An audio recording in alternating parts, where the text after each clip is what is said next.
The contents of this podcast episode may be triggering and emotionally challenging to some audiences due to a discussion around suicide, self-harm, depression, and/or a reference to other mental health disorders.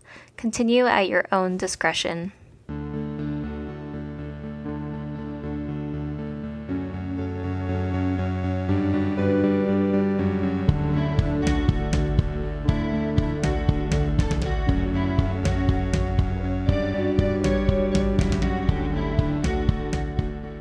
Welcome to the To Be Honest podcast. Today, I am overjoyed that I get to speak with Alisha Gibson, the Connection Director at Venture Christian Church.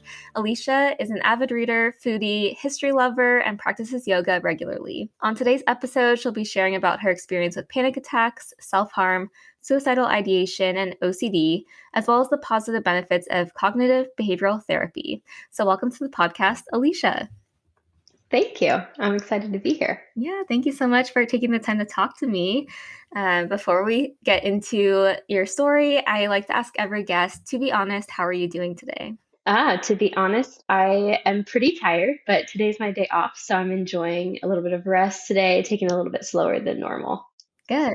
Yay. I love to hear that. But yeah, we all need those like self-care, like personal days just to relax and do our thing. So I'm glad that today is that day for you and that you're taking the time to talk to me during that day. Totally, yeah. It's exciting. Yeah. So to start off, I'd love to hear a bit about your experience, your first experience with mental health. Like, what were your first symptoms, and when did you first experience those symptoms? Honestly, I don't remember a time when I wasn't anxious. So my earliest memories, even being like toddler age, I remember feeling anxious, but I had no concept for what that even was. So I just assumed everybody felt that way. And so that was just a lot of nervousness, jumpiness, even just like tightness in your chest. And it wasn't until I was older and I started getting help that I realized, oh, everybody doesn't feel this way. This isn't how I always have to feel. Yeah, I think it hit a really noticeable point whenever I was around 13, though, was when it started really becoming obvious to me that what I was dealing with was affecting my life and my ability to interact with other people and focus on school and just do all the things that I was having to do at that age. Yeah, I know that you've shared with me that between the ages of 13 and 17 that you experienced panic attacks and you have some experience with self-harm and suicidal ideation. So would you mind sharing a bit more about that time in your life and specifically like was there anything that specifically led to like thoughts about suicide? I really had no context for mental health related issues or anything. At the time, like people weren't really talking about it, which is part of why I love things like this because now people are talking about it. But like to write Love on Our Arms was the only thing I'd ever heard of resource wise. And that didn't come out until I was like in high school. So as a kid and growing up where I did, there just wasn't a lot of context or verbiage for me to even explain what was going on. But I think a lot of my issues, whenever it really became obvious, was I started noticing like obsessing over things that really made me feel afraid or nervous or anxious. So maybe I would hear something that really disturbed me, or I would see something that was kind of freaky and I just couldn't let it go. And kind of just like obsessing over it. And from that 13 to 17, it just became more and more consuming in my life, and there was less and less of an ability to think about anything else, which I think the OCD side of things really plays into there.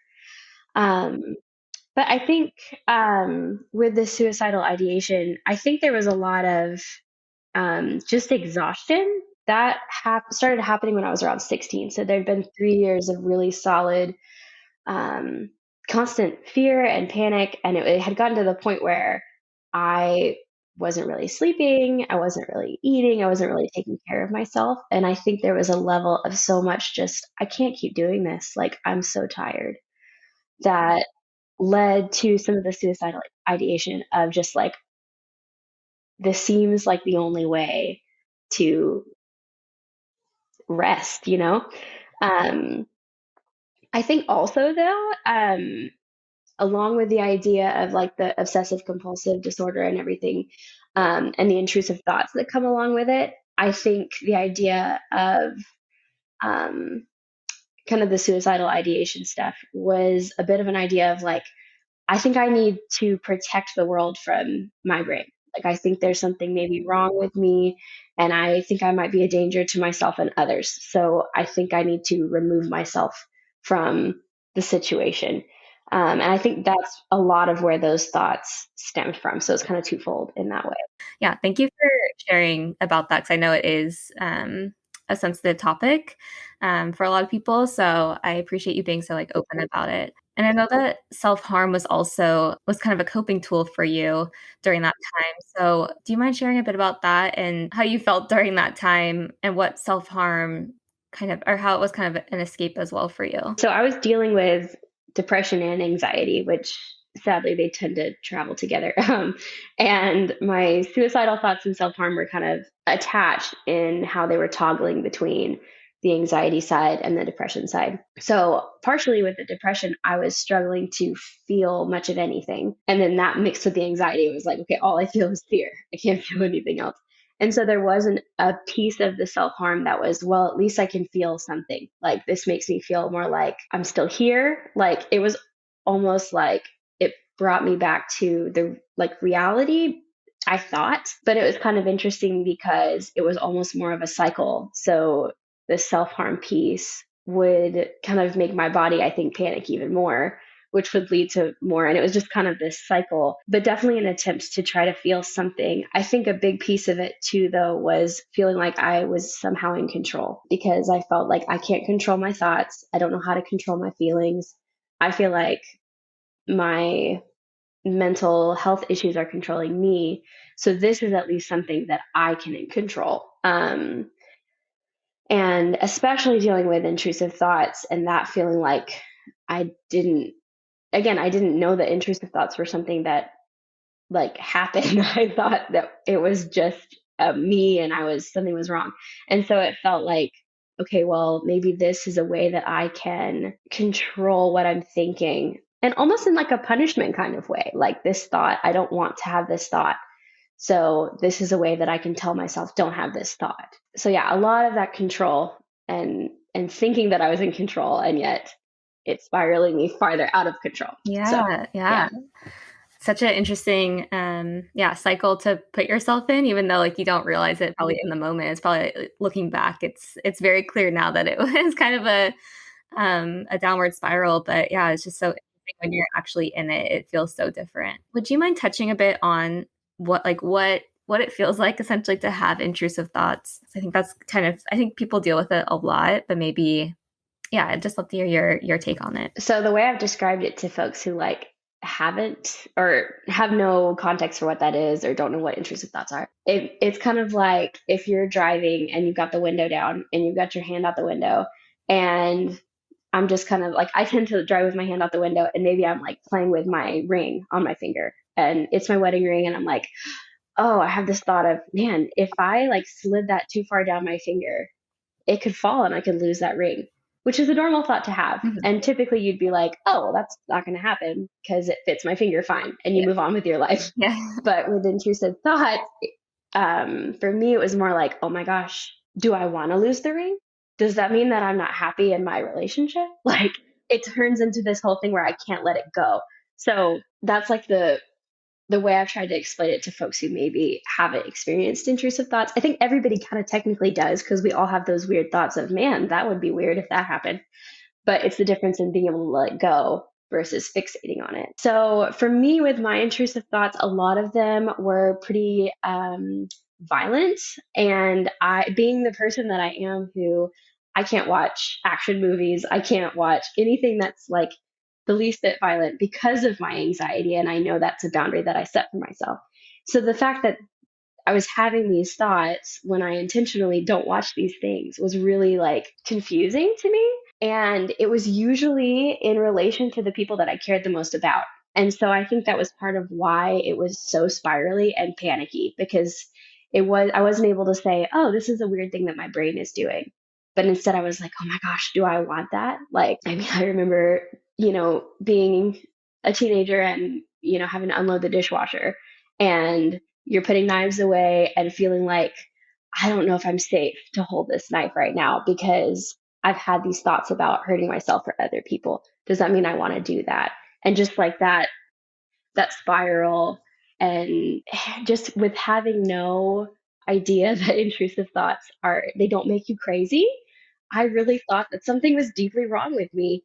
Um, and that definitely led a lot to, like I said, the self-harm piece was like, maybe this is a way that I can try to control these thoughts that are freaking me out.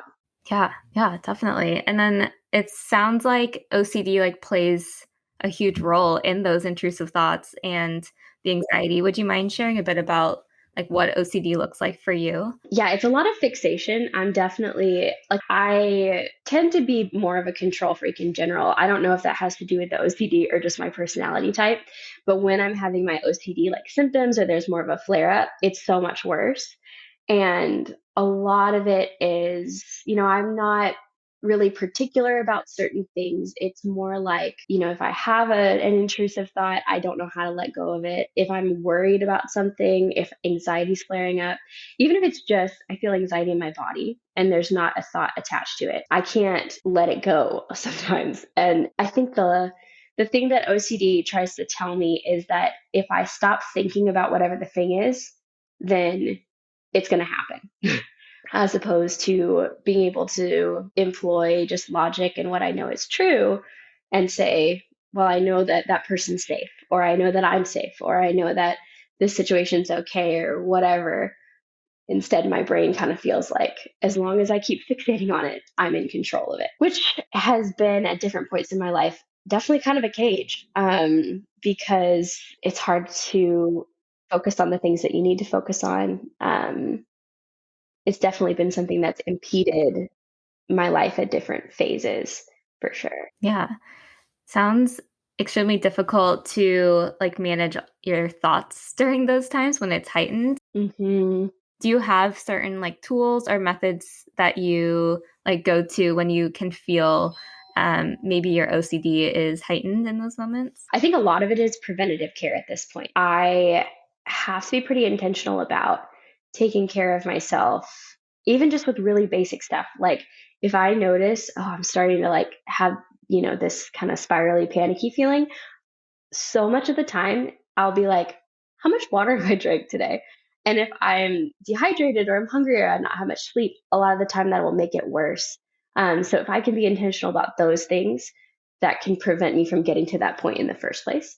But once I'm there, you mentioned earlier that I love yoga. Like yoga is a big piece of it. I think because the symptoms of the OCD and also just the anxiety and all the many multifaceted pieces of my mental health journey, they kind of make me feel less connected to myself and to reality. And so the things that I do for yoga, when you're deep breathing and you're kind of connecting the movement of your body to your breath and you're noticing things like, oh, this is what the mat feels like underneath me. And those kinds of things, it brings you back into reality around you and it kind of brings you out of your own head.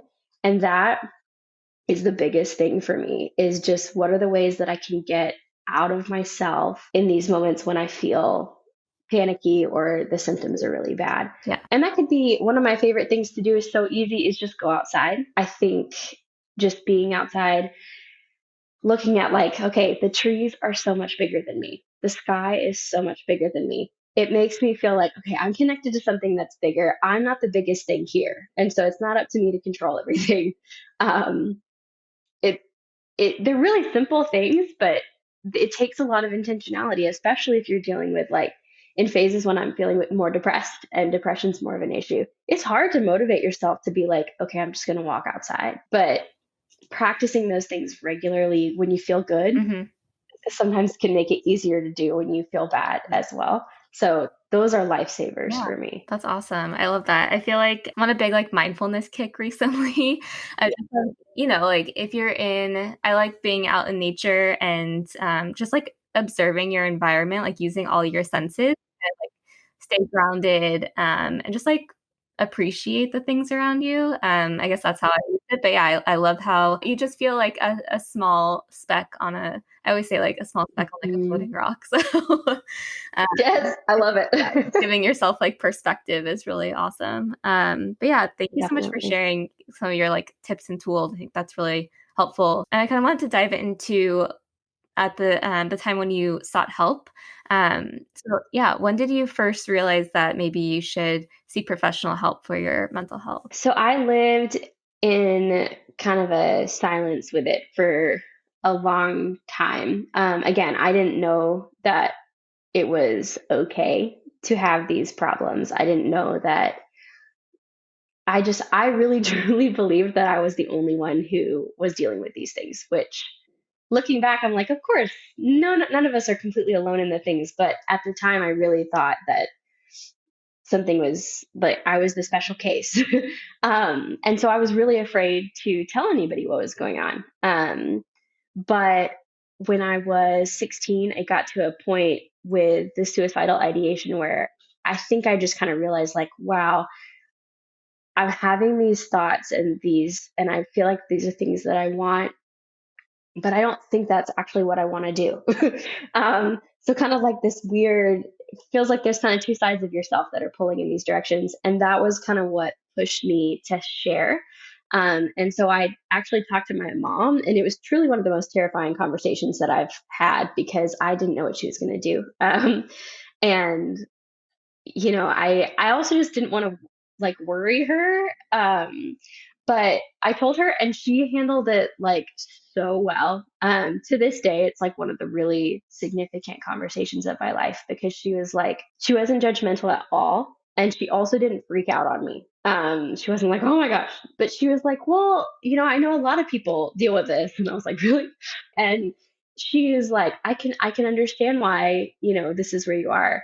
But I think we can find some help. And so she helped me get in with a therapist, and she was a cognitive behavioral therapist, and that literally changed my life. And the first while that I was going, I I felt weird about it. Like I didn't want my friends to know that I was going, and I felt kind of weird walking in.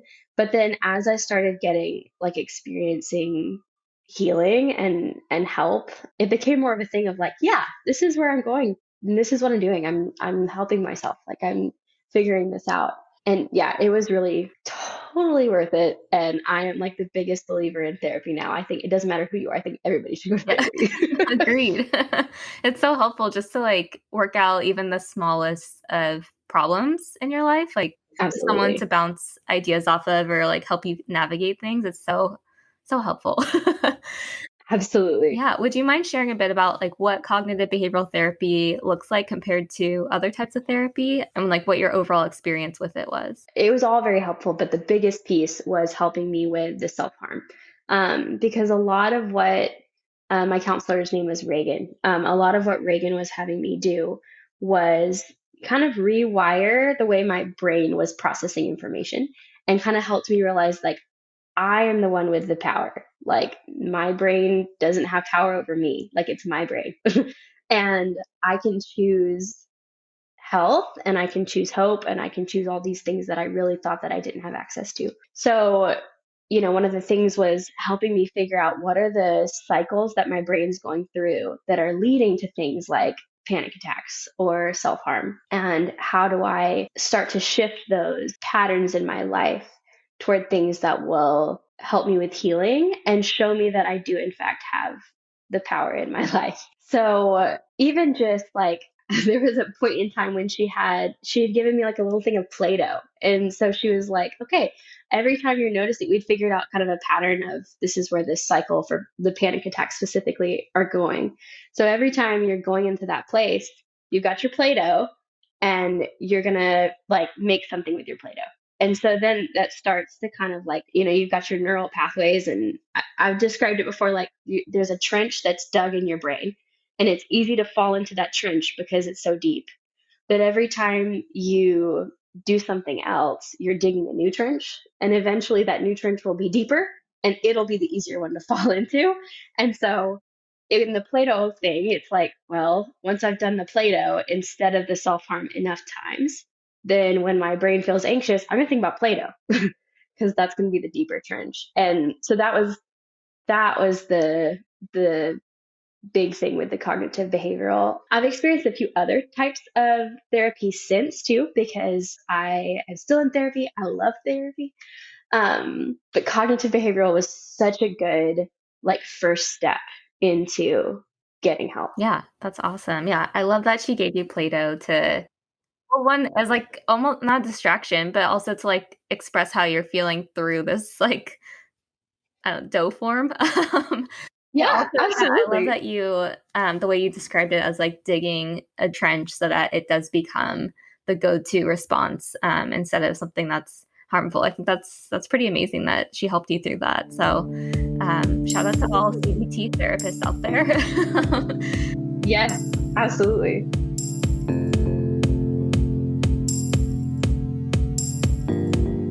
How did you feel about receiving like an official diagnosis? So I had been seeing Reagan for therapy for like a year, I think.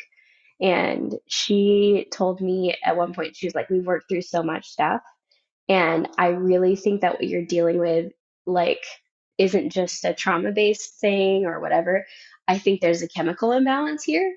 And so she recommended that I see a psychiatrist because she's like, I think there's more help for you than I'm able to give in this setting. So I for went to the psychiatrist, and so they have like this whole evaluation thing that they do, and they diagnosed me with generalized anxiety disorder, major depressive disorder, obsessive compulsive disorder, and ADD at the time, which is ADHD now.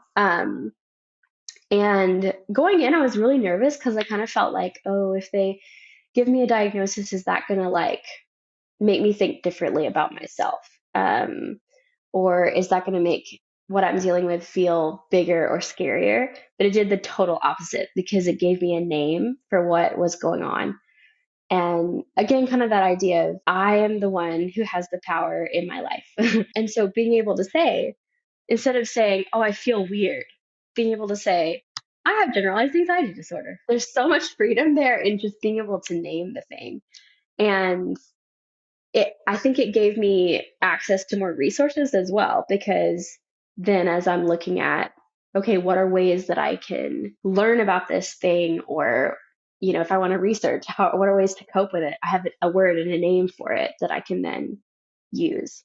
So it was, yeah, I definitely went into it expecting negative, and I came out feeling really empowered. Good. Yeah, that's amazing. I think a lot of people feel the way that you feel, and it's so comforting to know that others, are feeling the same things essentially. And even if you are putting a label on it, it's just nice to know that that you're not alone. Essentially, is that there are other people. And I think that's like kind of like builds a community a little bit when you do, especially like find other people with a similar diagnosis too. It was kind of just like this is so normal that there's a name for it. Mhm. Like, I think that was kind of the thing that was so comforting too, was not only am I not the only one, but this is so common Mhm. that they have a name. Yeah, absolutely. Yeah, yeah, definitely.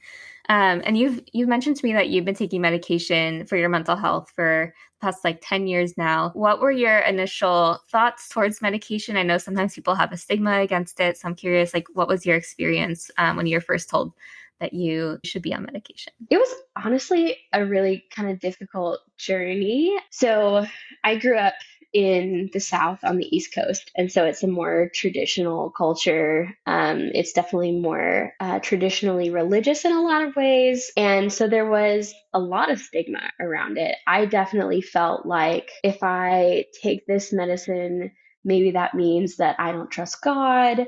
If I take this medicine, maybe that means that I'm not strong enough to do this on my own. Like, there's a lot of different thoughts with it. I was also just scared because I'd never known anybody who, I mean, maybe I knew people who were taking medication, but I didn't know anybody who was talking about taking medication or would share that they were.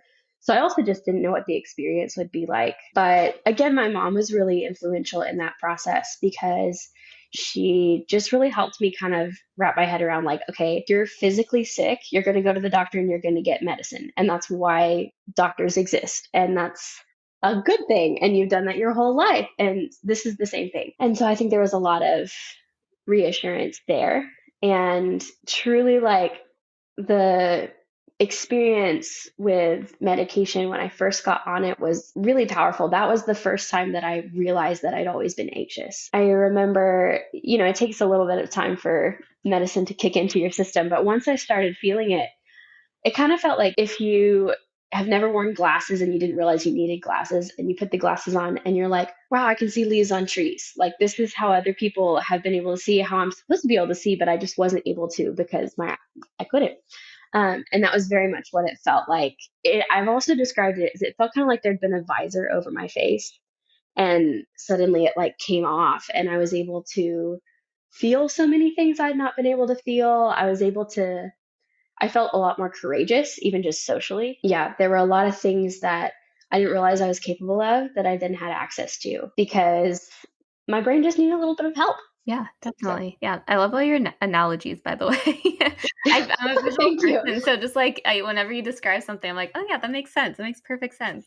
Thank you. Yeah. Thank you. It's the only way I know how to communicate. Yeah.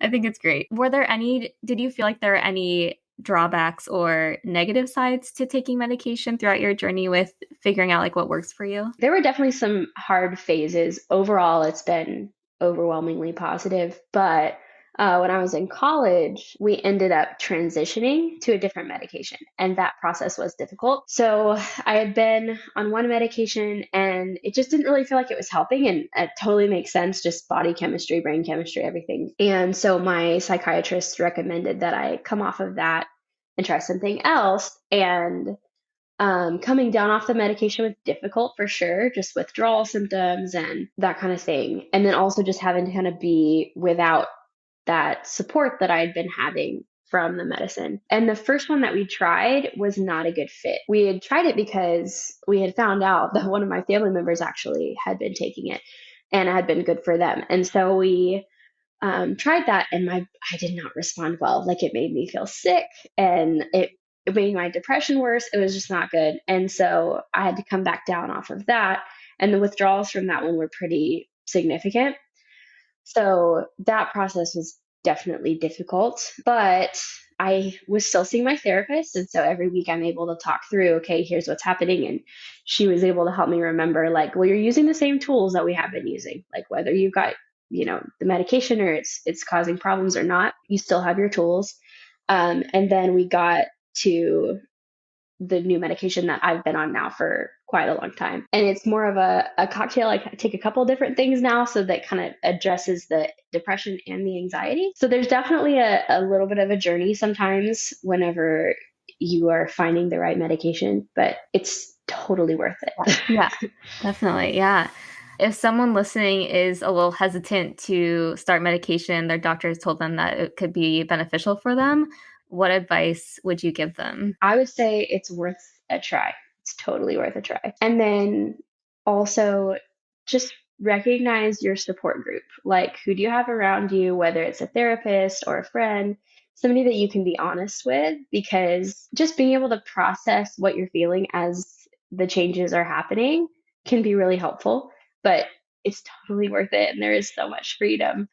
So, yeah, thank you for sharing that. I think, I mean, being in the mental health field from like a non-clinical side, like I just hear stories a lot of people's experience with medication and how it can be so beneficial. So I just want to help like reduce the stigma around it, because it's not for everyone, but it can help a lot of people. So just wanted to throw that out there.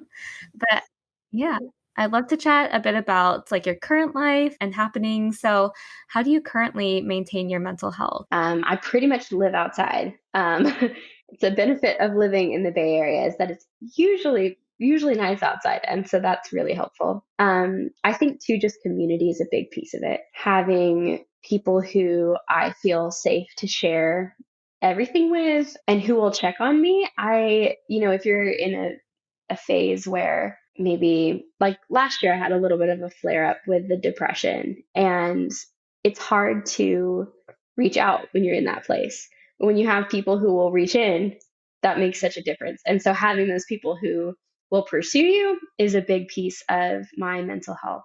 right now. I think too, awareness of my body just in general. I think there's so much like physiology attached to mental health. And if I am aware of, okay, how's my breathing right now? Am I like slumping my shoulders? Am I getting good oxygen? Or are my hands really tight? Or, just different things within my body that are easy to not recognize. But if I stay tuned into those things, I can notice that anxiety is kind of happening before it really happens.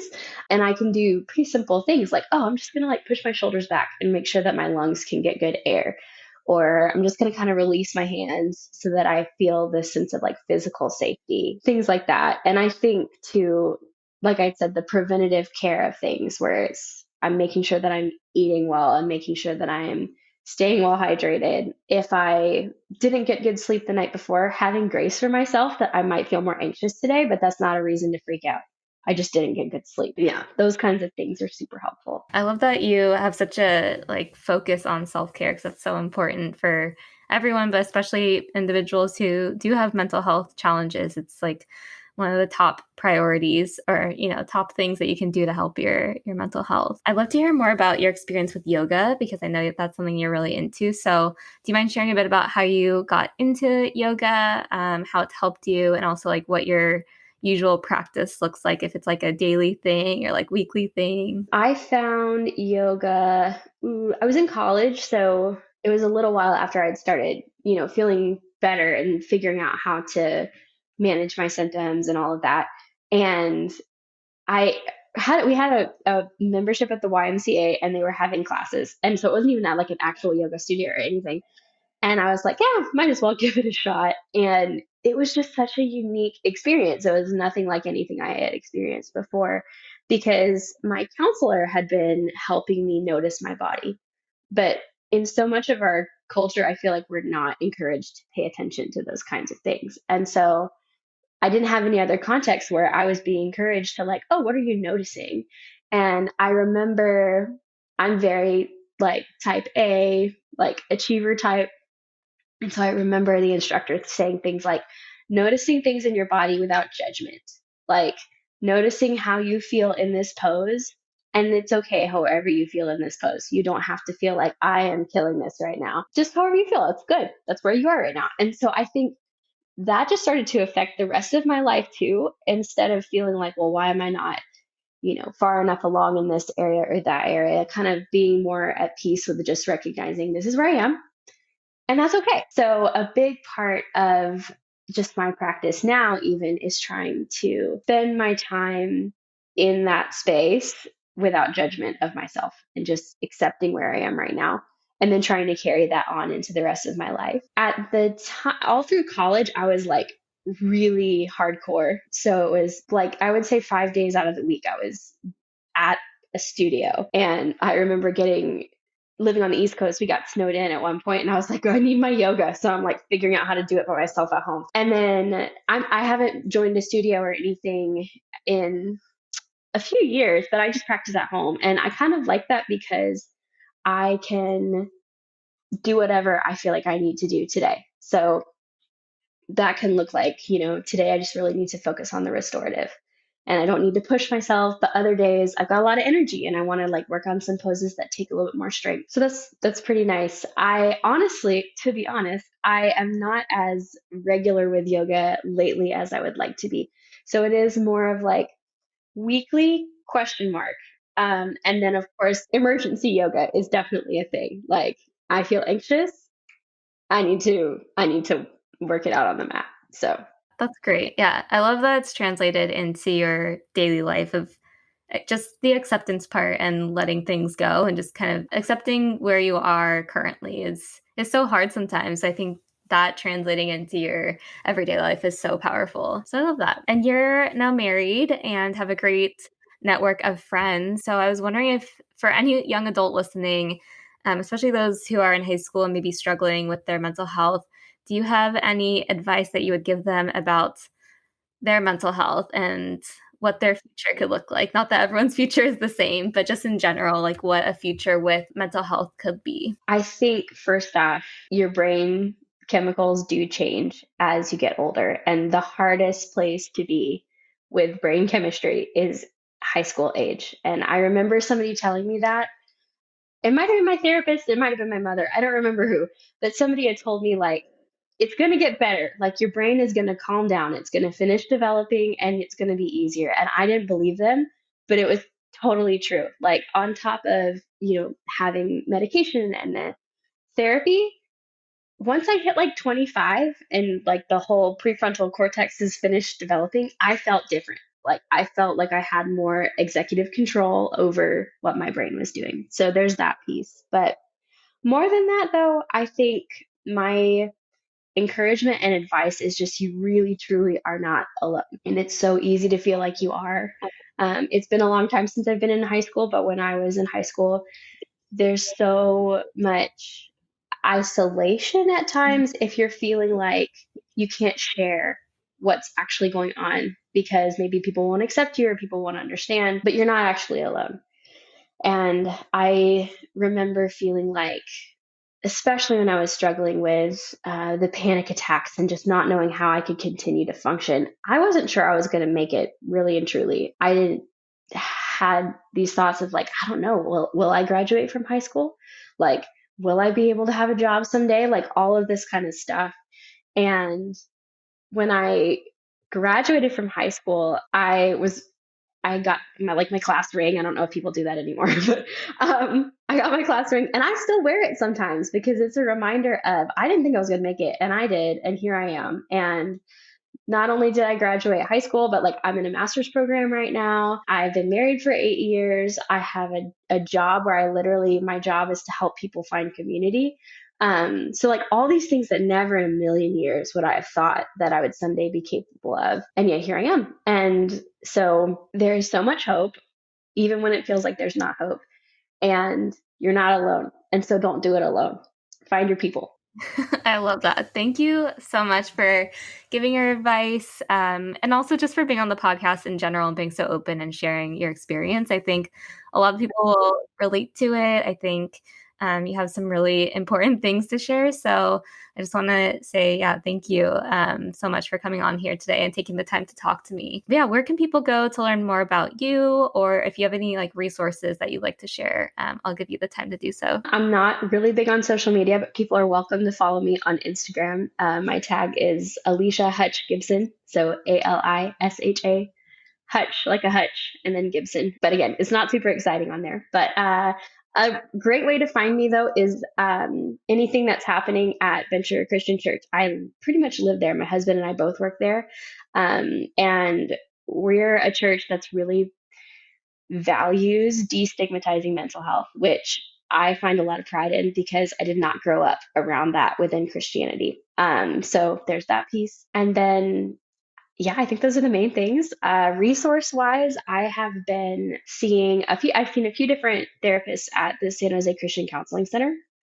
They've been fabulous. And whether you're a Christian or not, like, they can do go whatever direction. And they have some really, really fabulous counselors there. So also recommend that.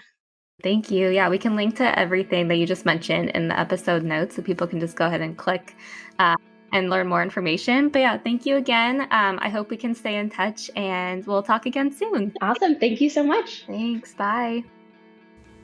Thanks for listening to the To Be Honest podcast. We are incredibly grateful for your support over the last 4 seasons and look forward to sharing even more personal mental health journeys and stories in the future to help normalize the conversation around this topic. To Be Honest is a program of Momentum for Health that encourages youth and young adults ages 14 to 25 to express themselves through creative media and seek help in times of need. If you or a loved one is looking for behavioral health services, please call 988 to locate options available in your area. Season 4 of the podcast is hosted and edited by me, Avery Cruz. We'll also be incorporating a few special episodes into the season created and recorded by a handful of our Youth Advisory Board members who will be introduced in future episodes. The podcast theme music was created by Julia Steele. To learn more about the To Be Honest program, please visit www.tobehonest.today and follow us on Instagram for the latest news at tobeHonest.today. Bye.